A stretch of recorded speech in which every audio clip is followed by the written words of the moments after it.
Hello and welcome to another episode of They've Been Doing It All Day, Sir. Let's just hope England turn up in the other Ashes. Let's get stuck in.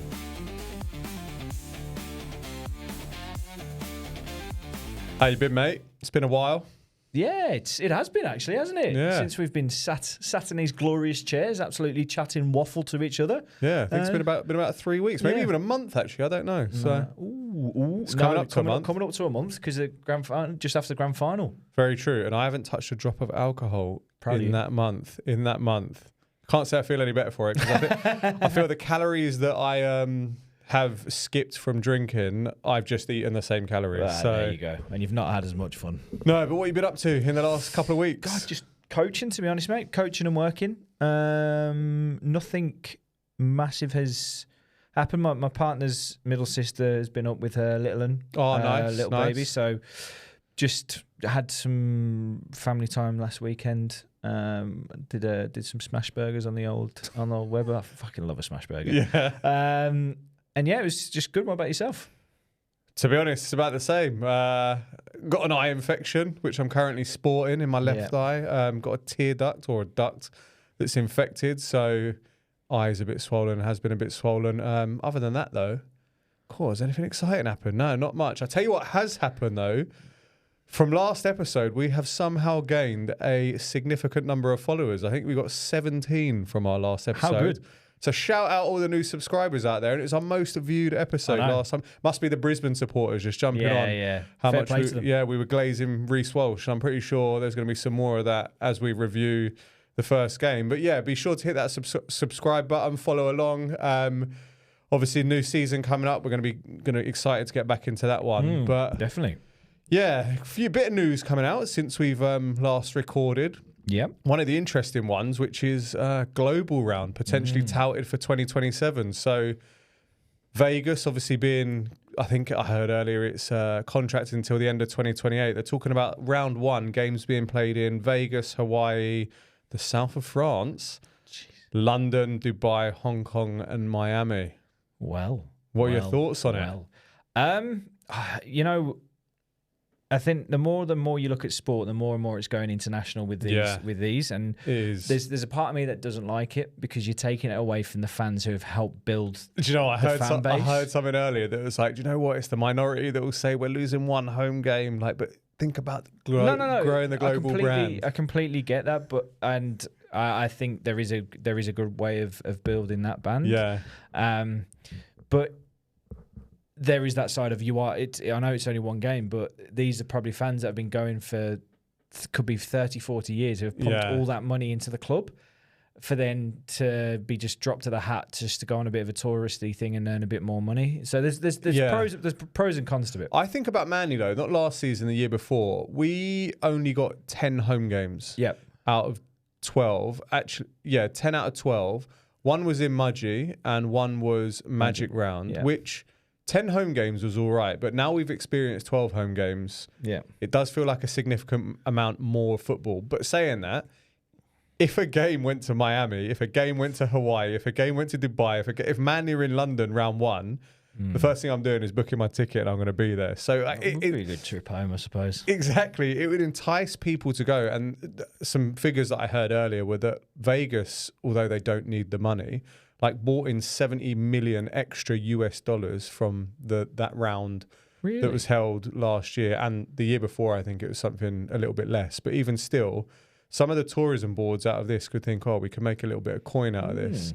But with the NRL expecting to or wanting to become a global brand, I definitely think it's a positive move. I'm really excited to see how it's the Dragons against Bulldogs, isn't it, in Vegas next year. See how many travel for that. And I think if that's a bit like a Balmoral Barmy Army. Yeah, if that's a attended event and there's a good crowd there, I think there'll be a massive take up for round one the following year. But also what they were talking about today as well, Peter V'landys and Andrew Abdo were potentially talking about buying a 33% stake in the Super League as well. So it'd be interesting to see whether that would incorporate some of that global round. So there was some fixtures that involved some of the bigger teams from the Super League playing in some of those venues before to try and grow that brand as well. It'd be interesting if then there would be a case of turning the sort of franchising the clubs and then turning them into a sort of a second grade, I don't know, or a feeder club. Not getting rid of the clubs completely, because you've still got homegrown talent in the UK that needs to be able to progress, and the rugby league system in the UK is in the Super League is helping that. But I think if you could somehow mix the two great things of each side, so you've probably got the quality of rugby league from Australia, just pips the UK, but then if you could then bring the crowds of the UK and that experience and somehow mesh it together, I think it will then make a greater rugby league brand. Yeah. Because you watch, one of the things that's been popping up on mine is A Little Respect with Hull KR. Yeah. And it's just a completely different crowd to what it is over here. So good segue, because I want to talk about the crowd at the first Ashes test on, what was it, Saturday, but Sunday morning, our time. So we'll dive straight in it. Obviously, England get absolutely spanked. Australia 26, England 6. There was so much hype coming out of the England camp and like how they were going to, like, unexpectedness of what England are going to bring against Australia. But I think one of the biggest things that contributed towards the almost like let down feeling was it felt like an exhibition game. Yeah. The crowd were just like silent. I don't know if you can relate to this, but when you go along to a sporting fixture that doesn't mean anything, you can just hear the murmur of crowd noise in the background, and there's no like ebbs and flows of when something happens. Almost like when the NFL comes to London and no one really knows who to support or anything like that. I was a bit let down by the crowd. Also, but it a little bit of Test cricket as well. That's a good one. When there's nothing really happening and it's just ticking along. But no, I'd have to agree with you there. The first game, I thought the crowd would be raucous. Raucous, that's the word. Thank you. The crowd would be raucous, but it was just completely not that. And then you sit back and you actually look at it. The first game is in the south of the UK where the sport isn't really that popular, and it probably helps the Australians more than. There's probably more Aussies like true league fans. Clapham would have been very quiet because they'd have been all at the game. I think I saw earlier that there was the biggest attended Ashes game, 60,000 people. Yeah, well, good turnout. When Birmingham get this new sports quarter, I think that'd be a great venue for it, 60,000, and then just keep it probably north of the Midlands, and then do old Dickinson Hill or Hill Dickinson Stadium, and then possibly go up into the northeast and St James's Park with the stadium alight, and I think that would help build the atmospheres a hell of a lot better, and it also means that the Australians then get a sense of full-on experience of it, and the crowds are different because everything's built up, but it's then all on you. So it'd be like playing at the Suncorp. That's one thing about Wembley, and you get it most sporting events you go to, where the pitch is so far away from the stands, and it's got that couple of meters of protective barrier, and then the stands go like the lower bowl goes flat out rather than going straight up. I think this weekend's going to be a whole different ball game. England need to step up their performance. Oh yeah. They were pretty terrible, but we started off the season by not being big fans of Reese Walsh. Oh, what a boy! But the geezer. I want to caveat and say it's not. I don't. I think it's more that we were always fans, not fans of, oh my God, he's an amazing player. But potential. We always appreciated him as a player. We gave him a lot of stick. And it's more the off-field antics as well. Like just focus on getting better, because a lot of stuff has come out, like with Cleary saying he's a completely different player to what he was in 2023. Earlier got reminded that he was only 21 in that final in 2023, so he's matured a little bit since then. There's still the odd lapse, but what he's started to gain on the field is his ability to break open games more often, magical moments more often. But the biggest difference is defensively, you can read the game so much better now as well. Like in that final, he was phenomenal. In this too, he still has that odd and dive into no man's land in him, which he does enjoy, which was in the final. But then you look at him and he always has that creativity in him. I said a lot during the season, he's a step away from creating something magical, literally a side step away.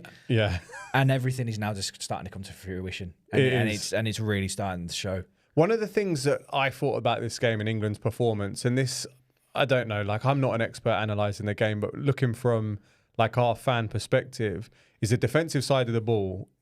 We just didn't seem coordinated. Like, for example, when Reese Walsh runs out the back and he skips past a few people, the depths at which the defenders were all completely different. And Reese Walsh, someone that skilled, that explosive, just picks one of those gaps and goes, see ya, and he's off. And he runs however far down the field. But what highlights it again is when Angus Crichton gets given the ball on fifth tackle just after half time, and he seemingly strolls just like through, and it's almost like a bit of an embarrassment. Like, this looked too easy. Our forwards didn't seem mobile enough, like, and the strength in depth didn't seem like it was there compared to the Australians, and the Australians' forward pack is like, oh, it's incredible. I was proper really looking forward to it. I was like, this could be it, right? First home game, get a filled Wembley. Wembley wasn't full and wasn't as raucous as I thought it would be, and England just didn't turn up. And then when you combine that with the absolute talent, and I thought Australia just wouldn't show up. I thought they would be a bit clunky, which at times they were, but I didn't think they would come flying out as quickly as they did. But then you look at it, and there's clusters of players within that Australian who play with each other, who all have previously and have worked together and are at club level and have worked closely either at state as well. So you look at all those different opportunities to build that chemistry in that Australian team, and then when you take a stab point and look at it like that, you're like, that result was always going to be. Walsh was fantastic in his supporting play when he like looped round and joined the attacking side. Obviously, he's used to playing with Shibasaki, so they combined a couple of times for attacking down one edge. Then you look at that spine. You've got Harry Grant, Munster, Cleary, and Walsh. It's an absolute joke. Oh. They're only going to get better in the next game, which is worrying. And this is the thing, you've got to watch the likes of Harry Grant as well. You can't sleep on him defensively. Yeah. You've seen it all last season in the NRL that you've got to be around. I was expecting a bit more from the likes of Kai Pearce-Paul, the NRL lads, Dom Young. To be honest, I think the NRL lads were the only ones that stood out. They weren't playing. Herbie Farnworth was, I think, our best performer. But Kai Pearce-Paul, a couple of hard runs, decent hits, bit of argy-bargy at the end as well, I think it was. Yeah. And Dom Young, ran hard. Unfortunately, Isaiah Yeo took a shoulder or a back to the chin, which put him out. He's going to miss the next game. But I think the boys need to step up a bit, and there's got to bring in more of the. AJ Brimson's got to come in. He's got to play. Morgan Smithies has got to come in. Yeah. So I think it's a case of almost like, when you're worried about your opponent that you're going up against. Oh, it's the NRL lads. Oh, we can compete. Just got to be better. So to be fair, you look at it. It was England's first Test loss since the 2022 semi-final. Yeah. So there's a lot that this team can demolish teams. I think in that World Cup they put 60 past Samoa. But then they lost in the semi-final. Yeah, they did, but they still put 60 past Samoa. That's not the point I was making. And there is the quality there. Obviously, not knowing too much about the rugby league and not watching it off it. I know there was a lot of hype around Mikey Lewis playing in at 7 for England and didn't really grasp the game. But then you're looking at the game and trying to compare to the opposition number, and you're coming up against Nathan Cleary, who's arguably the best 7 to do it.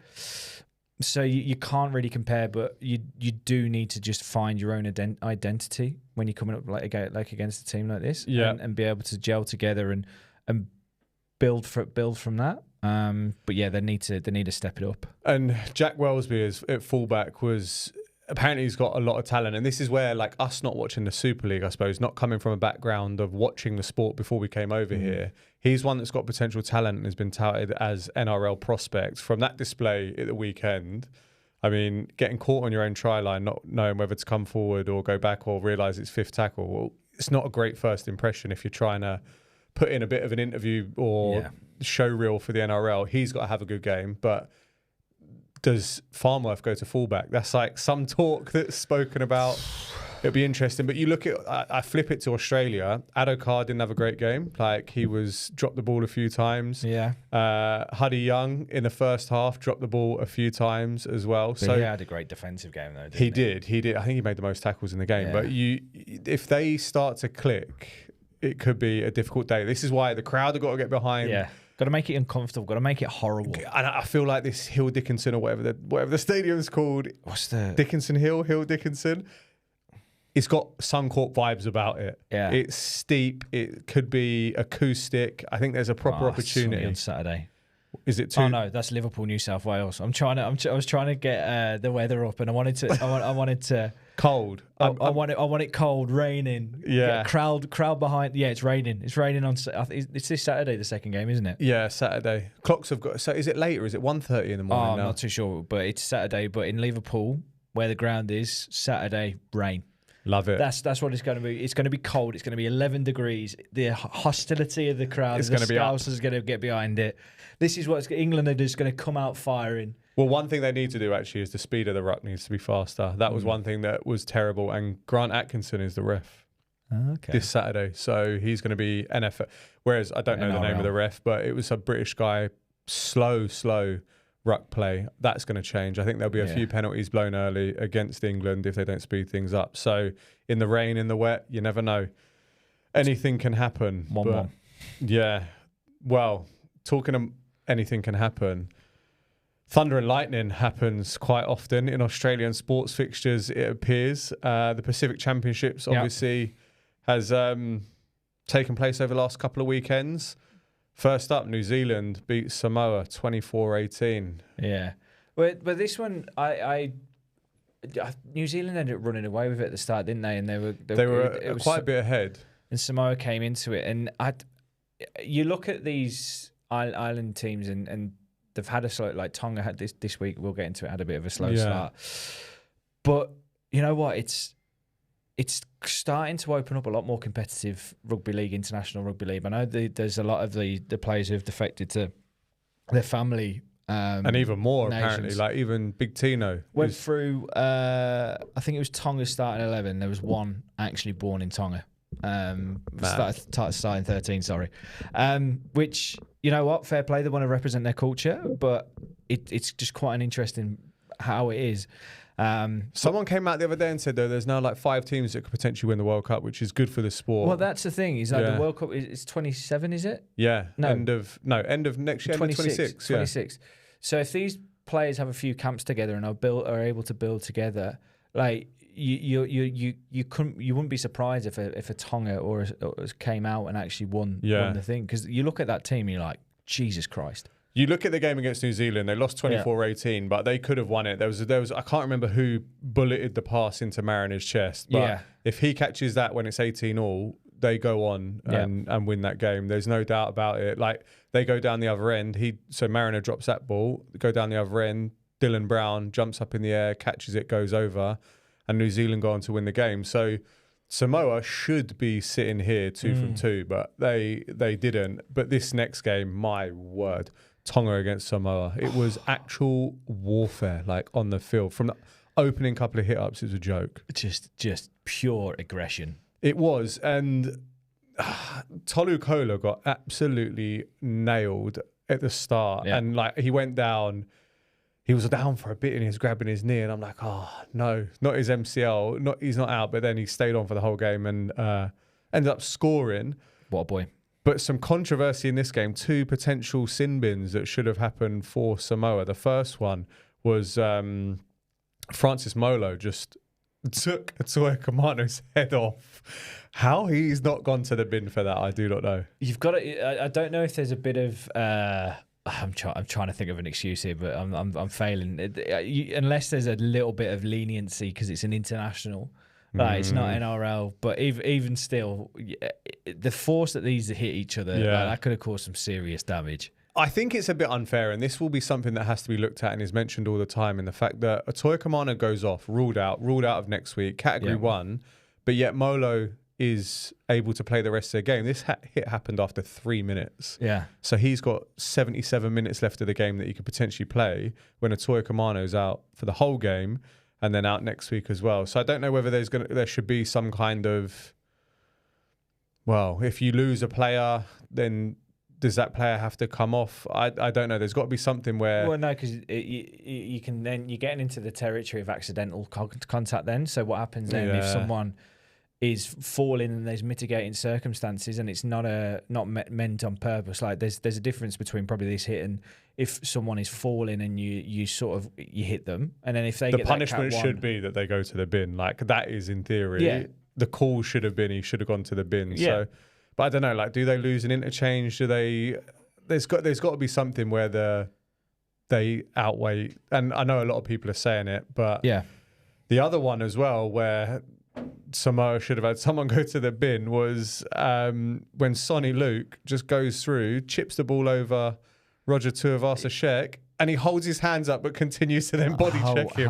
How he does guys? Well, it goes back to the into the England-Australia game. Reese Walsh holding down how he didn't get called for that as well. How there wasn't a penalty there as well. So it seems to be something that's sneaking into the game.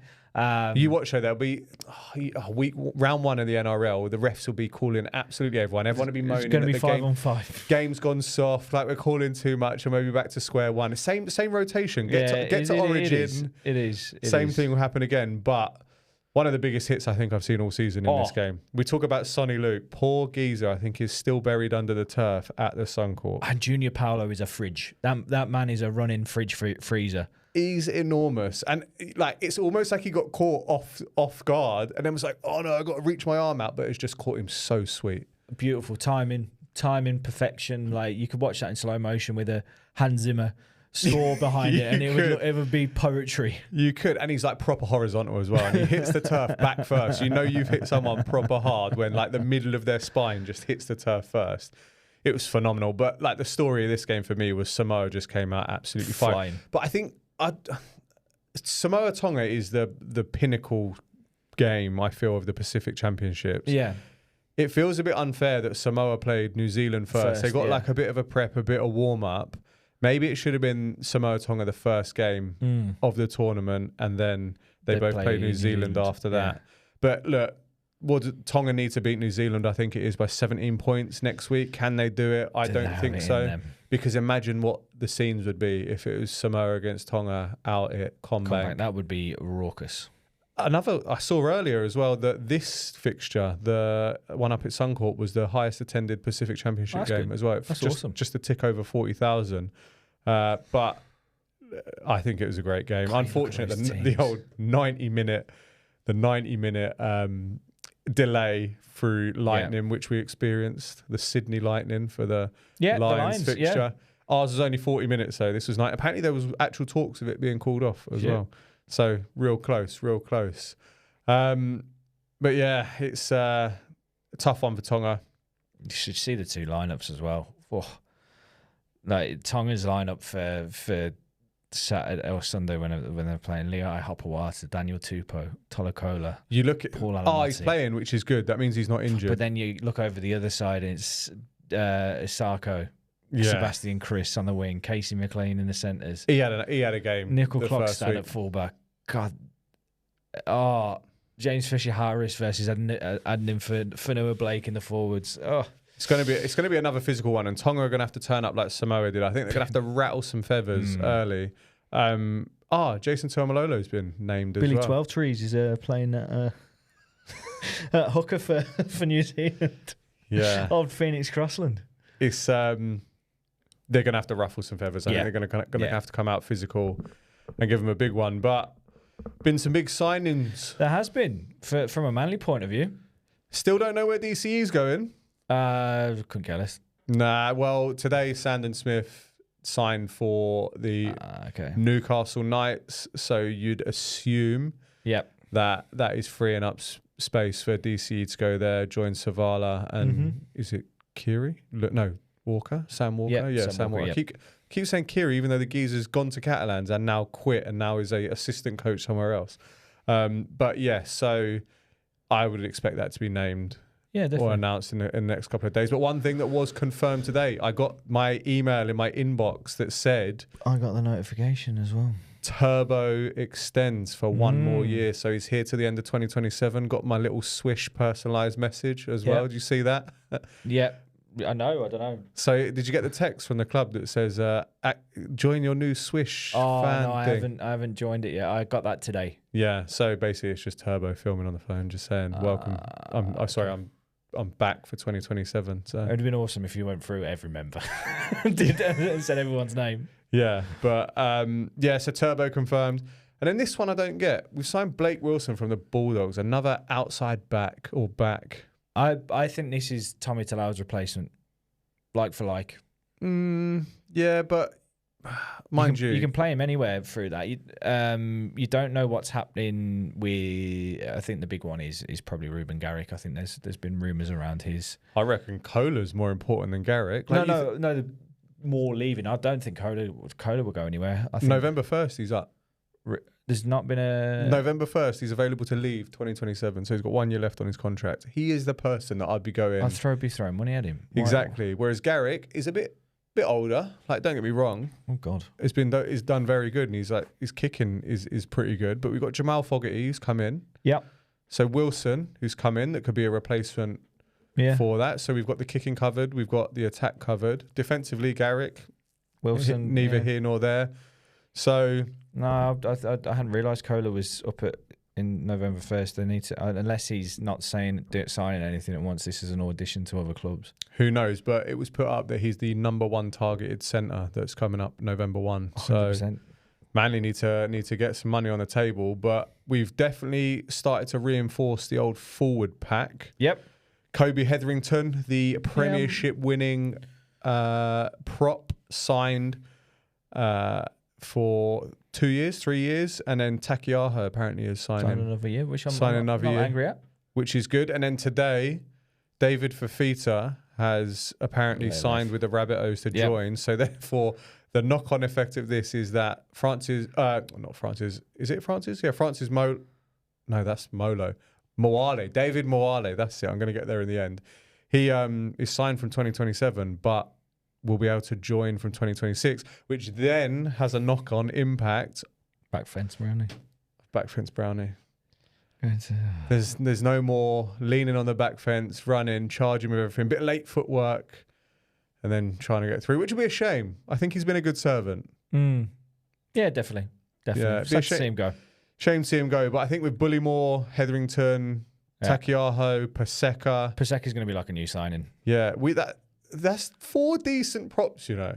Well, and then Navale as well. Also, it frees up Hetherington, frees up Jake to play prop as well with Hetherington coming in, because he can play. He's 13. Yeah, lock. You said prop. No, Jake can move to prop. Oh, what? So Hetherington can go there? Yeah. Sorry.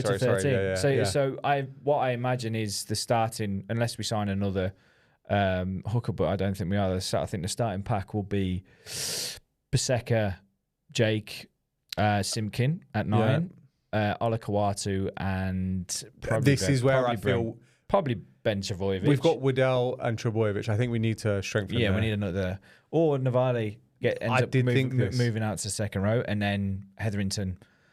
Yeah, Hetherington at lock. Yeah. Jake coming off the bench, Bullymore coming off the bench. Like, there's options up front. I just think we're a hooker, because Croker hasn't been announced. Talks. I think what I've seen is he's going to end up medically retiring. Yeah, talks of medically retiring. Jake's, and then Simpkins are starting hooker, but then who backs him up? Be interesting, but. Josh Alloway gone medically retired. Shame to see him go. He was good. Saw his gum shield get smashed out of his mouth in Parramatta, which wasn't great. And then the shoulder injuries kind of started after that. But it's been a busy off season for Manly so far. Already excited for 2026. Can't wait for the season to start already. I am looking forward to it. Get us to 4 Pines Park. But other notable signings around the league. There's the old Jonah Pezzett saga. So he's signed with the Broncos for 2027. Yeah. And then has been fished out to the Eels for a little year-long tipple. Is it the Eels winning the comp next year? They might be, you know. Like, they're strengthening, because they'll have him and Moses in the middle. Yeah. Lomax, if he goes to R360, which I think it feels like that's dead in the water. I don't know. Like, with that 10-year ban announced. Yeah, I've not heard much more, to be honest. Nah, so Lomax, those Eels, they signed a front row. Oh, Jack DeBellin has gone from the Dragons as well there. Paolo at an absolute... Just doing business. You never know. Who is it? Oh, there could be like Sunderland in the Premier League. Just sneaking wins all over the place. Sneaking wins all over the gaff. But yeah, it's been busy off season. Already looking forward to the season starting. Now the membership stuff starting to come through. We'll get a membership pack and everything. It'll go from there. Any other major sporting stuff? Bit of cricket. England just rained off all over the gaff. Rained off and then lost to New Zealand in a one-dayer and beat New Zealand in 2020. But other than that. Yeah, we've got the cricket Ashes coming up and that's all that matters. But that's it. Seems like a little intermittent episode for the Rugby League Ashes. Yeah, for the fans. Indeed. But if you're new around here, subscribe, hit that like button. All helps us along. We're so close to 100 subscribers as well. We're just a few away. So if you're watching and you're not subscribed, please click that button. But thank you for joining us for this week's episode and we'll catch you in the next one. Go on, England.